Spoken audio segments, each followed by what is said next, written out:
Hello bread fans, this is Jay Insane Coaster Junkie, and it's time for the video of the year. In this video, I will be going to my coaster count and rally up my top 20 favorite roller coasters that I have ridden this season. To summarize, I have ridden 88 different roller coasters across the United States and Canada, and 2022 was a pivotal year for my list. There were some coasters that shot up my rankings and some that have fallen off, but this is my list that I've gathered from my experience. As a friendly reminder, there will be some triggering opinions, and it's okay to disagree with something, but you will respect my list. I am a tough critic. With that being said, enjoy my top 20 coasters list. This is probably the most controversial coaster on this list because it did a complete 360 makeover since my last ride. In past years, Predator was the worst coaster I've ever ridden, and a true monster, just like Deshaun Watson, but 2022 really showed the true side of this coaster with some GCI Titan track. With that and some regular retracking, this coaster has dramatically improved. There are indeed some good moments of airtime up front, and even though it has a few potholes, it's way more fun to ride than past years. Not to mention that the Titan track improved the dive under the lift, and the transition from wood to steel is pretty much flawless. The whole coaster feels like a brand new ride, and I'm glad to see a change of life for this coaster. I am excited to see more Titan track added next season and see where this coaster goes. Stop it. Get some help.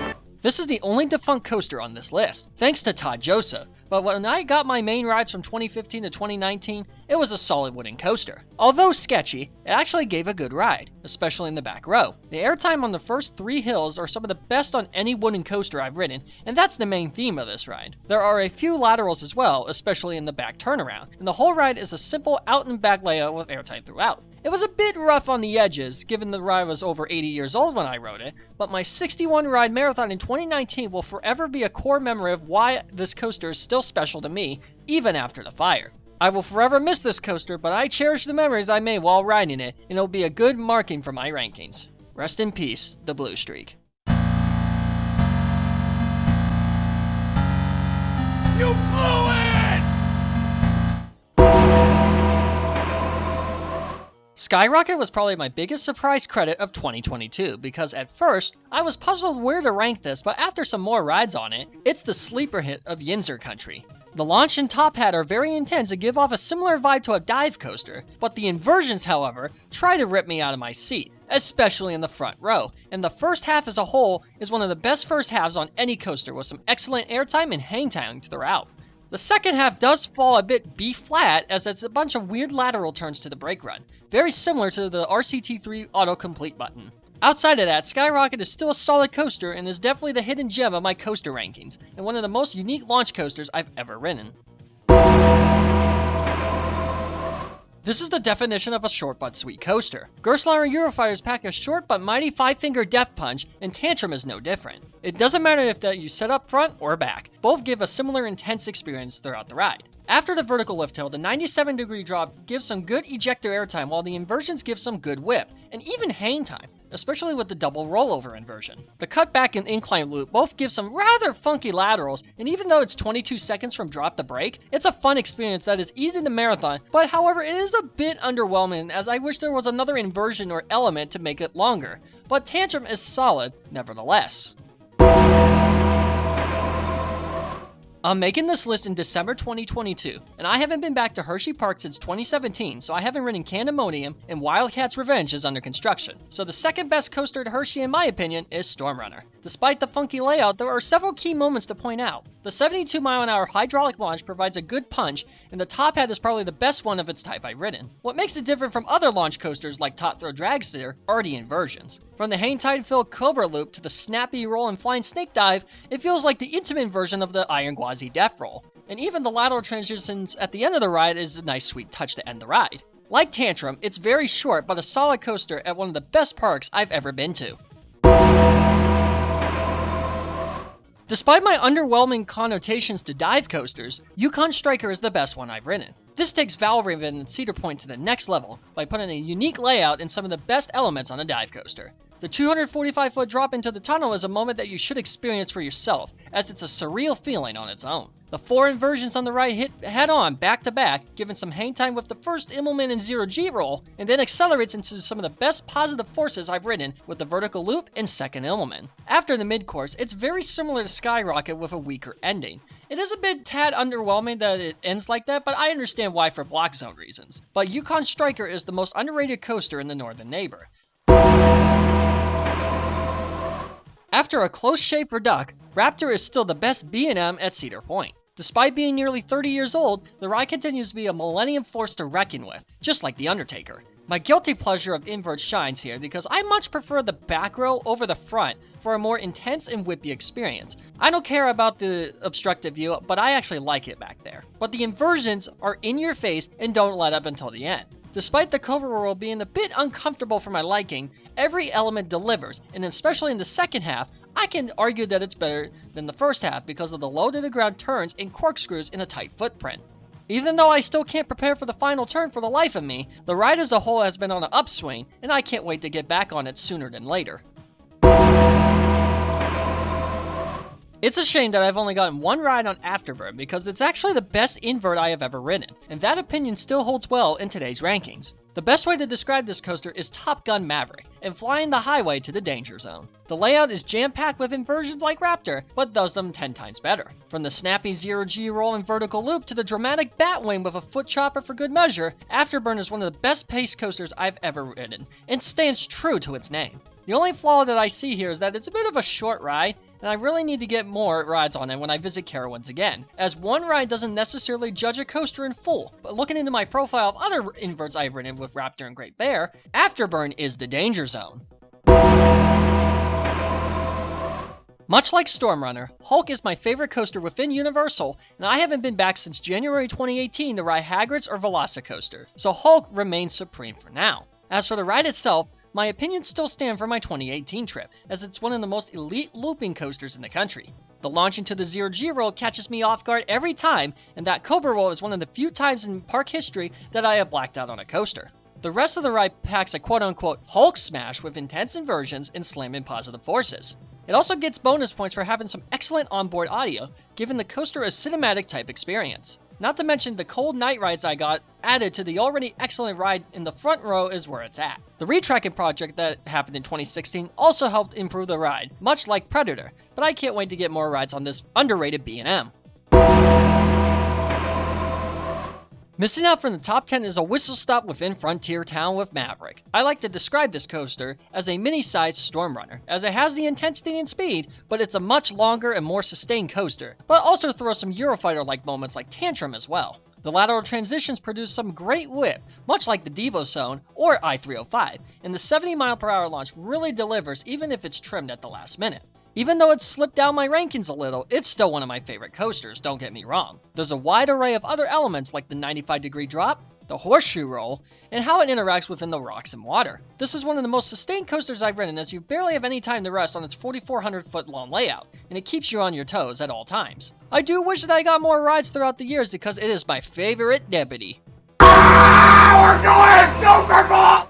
This week on Days of Our Junkies, the roller coaster enthusiast searches for a way to praise the hungry dog bound in the ticket of the Black and Gold Brigade. Entering the top 10 is quite a controversial pick, much like a certain $230 million contract, but Steel Curtain is a legit ride. It does everything that Maverick at Cedar Point does, but it cranks that up to 11. From the highest inversion in the world at 197 feet to the most inversions in North America with 9. Steel Curtain has a whole playbook to select from. Despite the slight rattle it may have, it actually helps me ride because the ride is a whole G-force fast. With amazing elements such as the Sea Serpent Roll, 0G stall, and cutback, the coaster fires on all cylinders. This is one underrated ride for the J-Zamatic in question. What is it so hot is the Pittsburgh Steelers. They are the new factory of soundness without the leader of men, and it's all a Cleveland win. Just like the taking of Mac Canada, so is the Days of Our Junkies.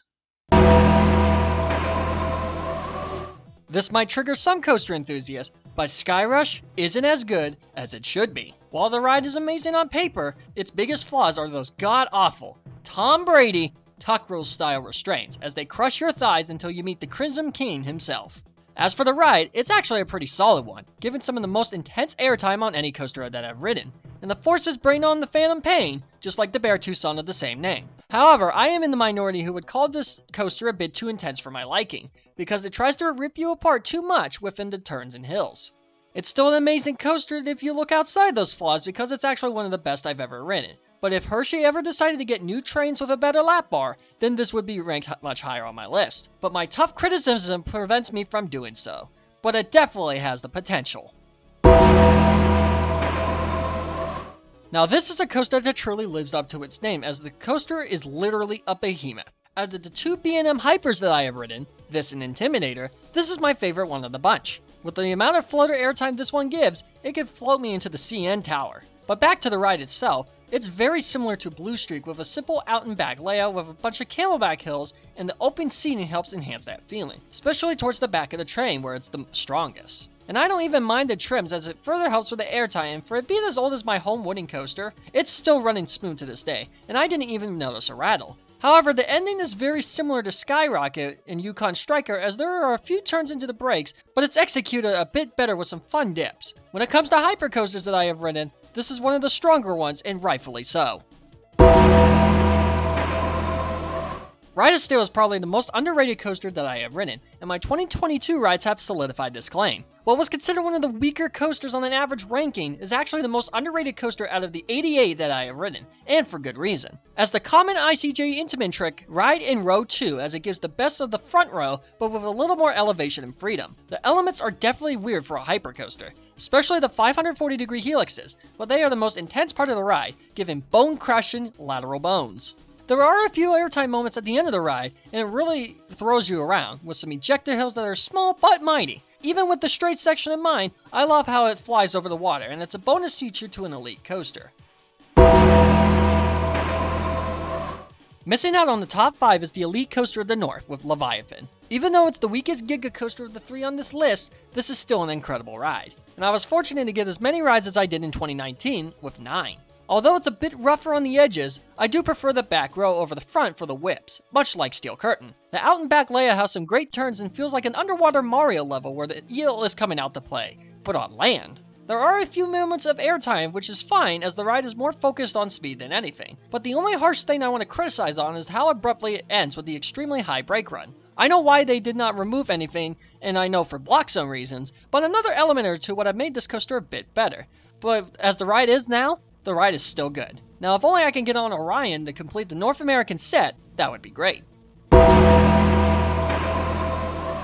Entering the top 5 is a coaster that has been getting better with each ride and is a Penn West Edinburgh favorite on the channel. Millennium Force to me is a basically larger Ride of Steel, taking similar elements with more heightened speed.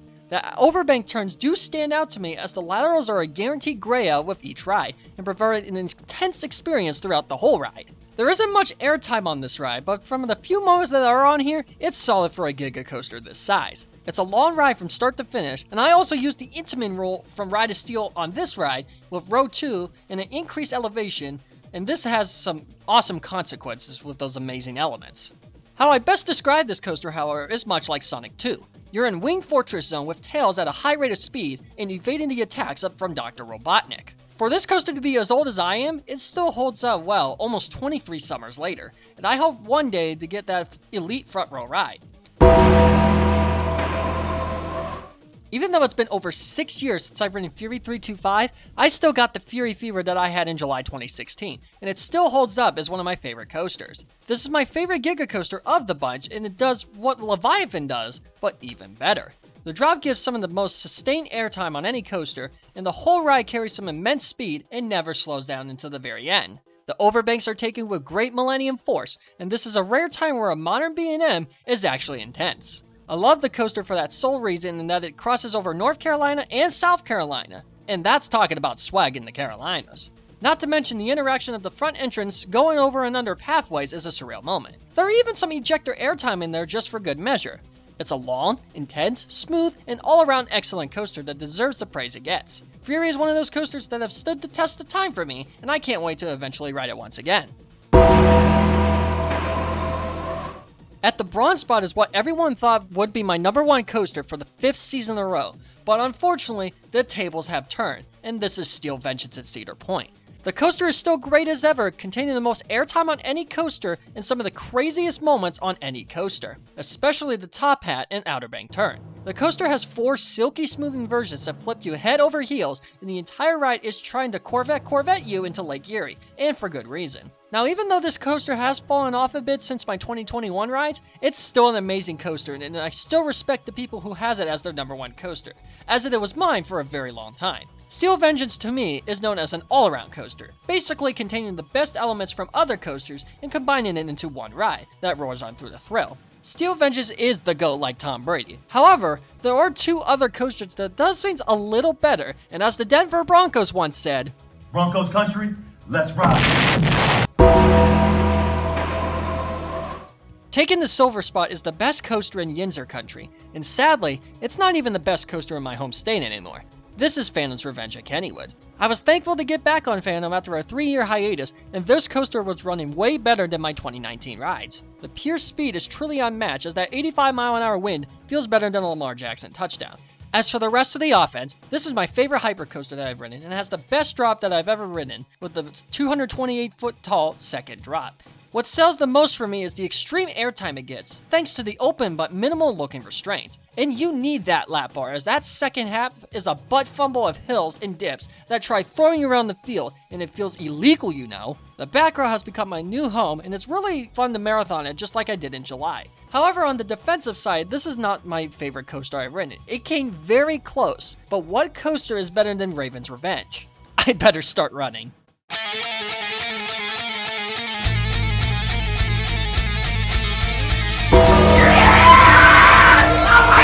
Without a doubt, my favorite coaster that I have ridden is the one and only Ravine Flyer 2. Say what you want, but this is the best wooden coaster that I have ridden, and has some of the best elements on any coaster. Sure, there is some sentimental value attached to it as well, but RF2 is a legit banger. From the first drop to the brakes, there is nothing short but excitement throughout the ride. The famous bridge the coaster crossed through has some of the best sustained airtime on any coaster that I've ridden, and the extreme banking feels all the more natural with the ravine at the back of the park. Got airtime? There's plenty on here with the various hills, from the small ones to the big ones, and it really excels with some whip because of the back row feels like a small-scale RMC with some of those elements. Not to mention, the views that you get on this are some of the best on any coaster, with Prescott and Lake Erie, and even night rides kick this up to 11, as you can't see anything. No matter what element is thrown at me, I always enjoy riding it dozens of times a week, and this coaster is a true definition of dropping the hammer, and I'm so glad to have this coaster so close to me and have such a record-breaking season on it. Long live the Sexy 7.